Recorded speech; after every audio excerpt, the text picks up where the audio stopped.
Hello and welcome. So, let me ask you a question. Do you ever feel like no matter what you do, it's never enough for your partner? You try to control, you try to fix, but yet nothing seems to improve?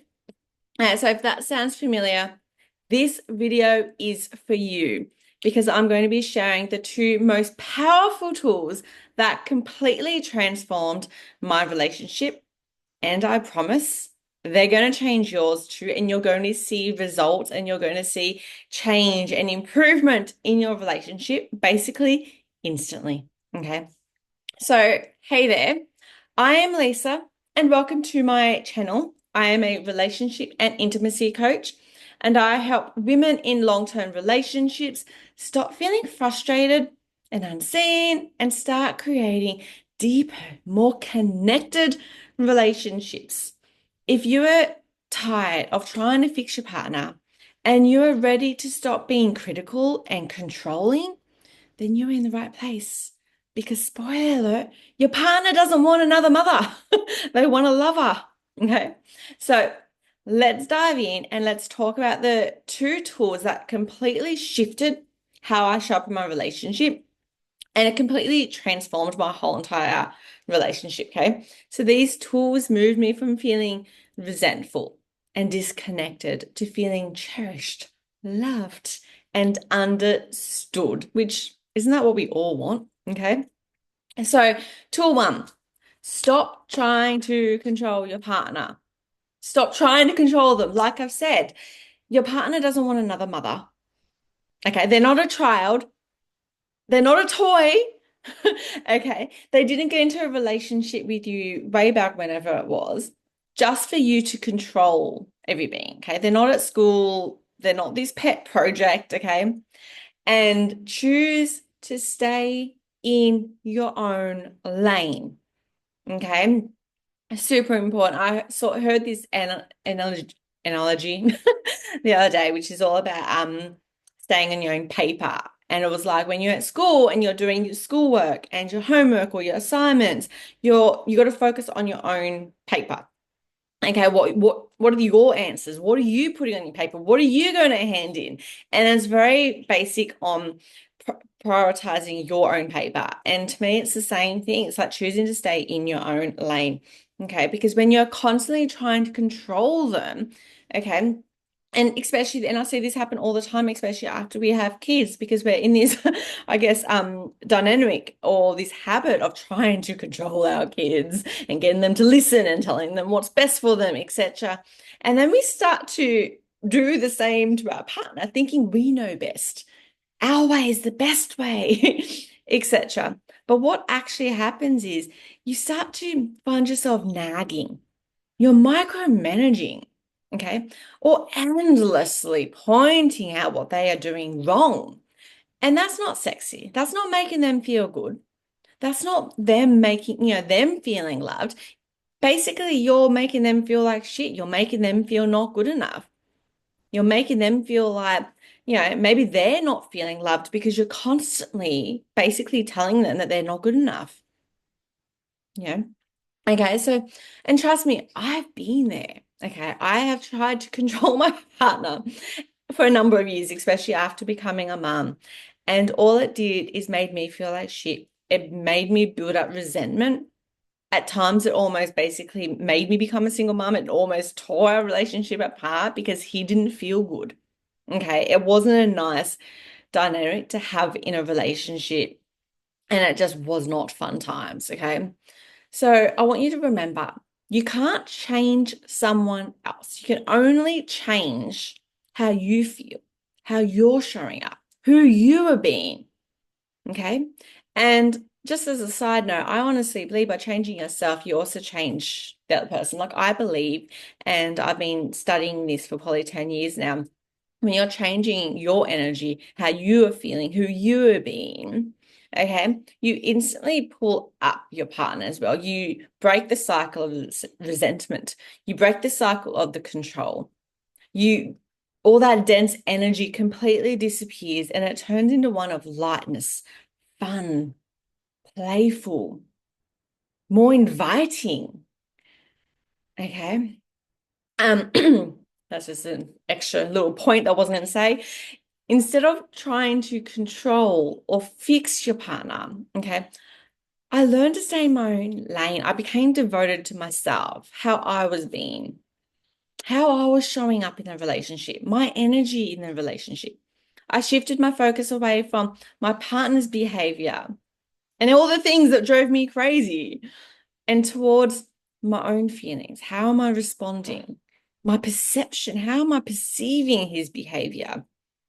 Choosing the actions, making sure my actions are always coming from a place of love, making him feel safe with me. Because what I was doing, I was trying to control him. It was kind of like this energetic feeling like you're walking on eggshells because of the energy I was creating from trying to control him. Oh my goodness, it was heavy. So the moment I stopped trying to control, I started to feel more at peace. And that shifted the energy between us. I stopped pushing and started focusing on what I could be doing differently. And that alone just made all the difference. Okay.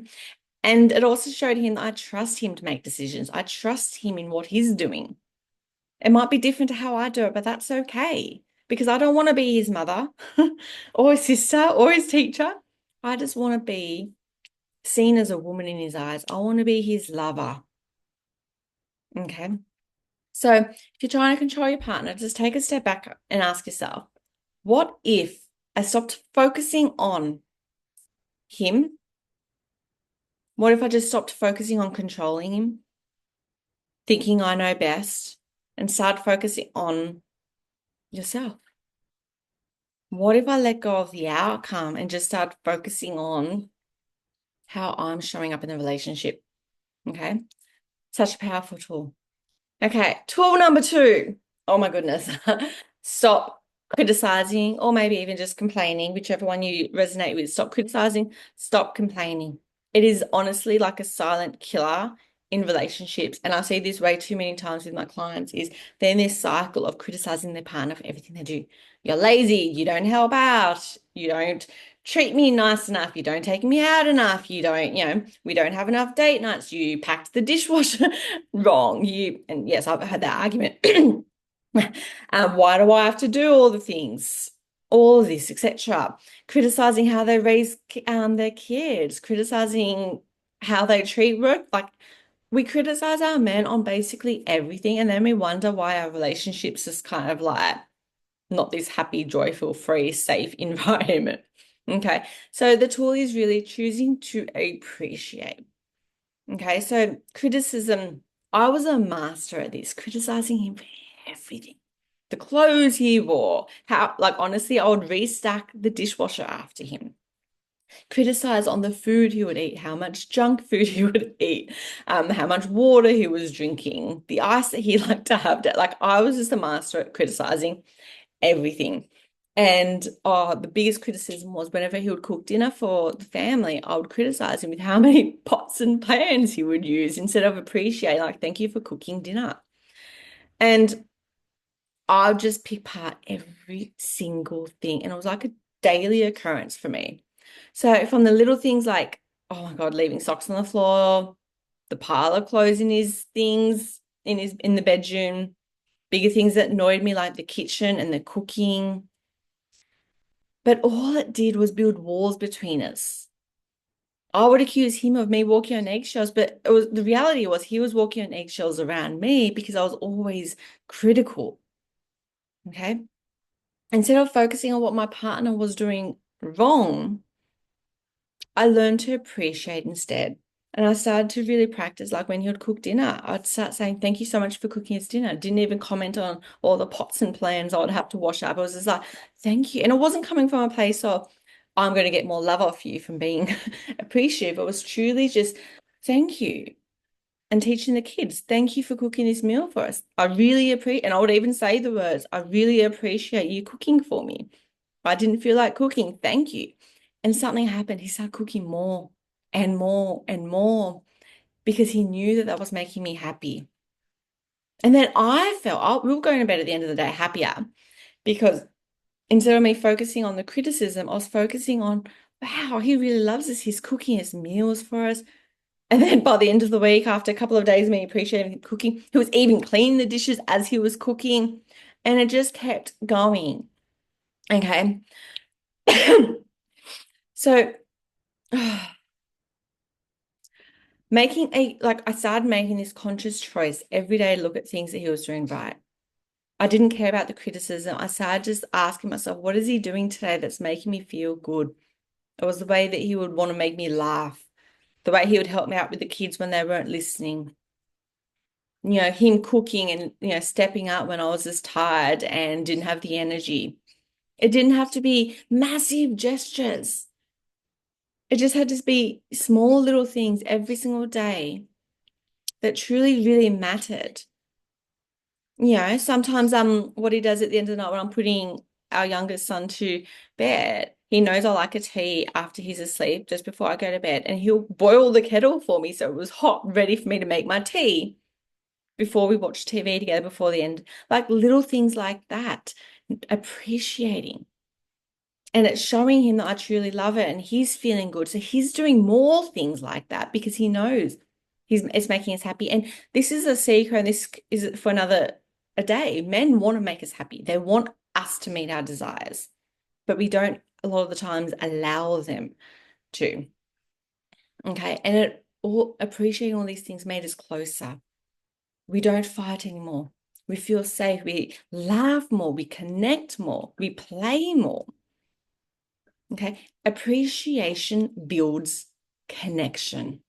Okay. While criticism creates distance. So if there's distance in your relationship, how have you invited criticism into your relationship?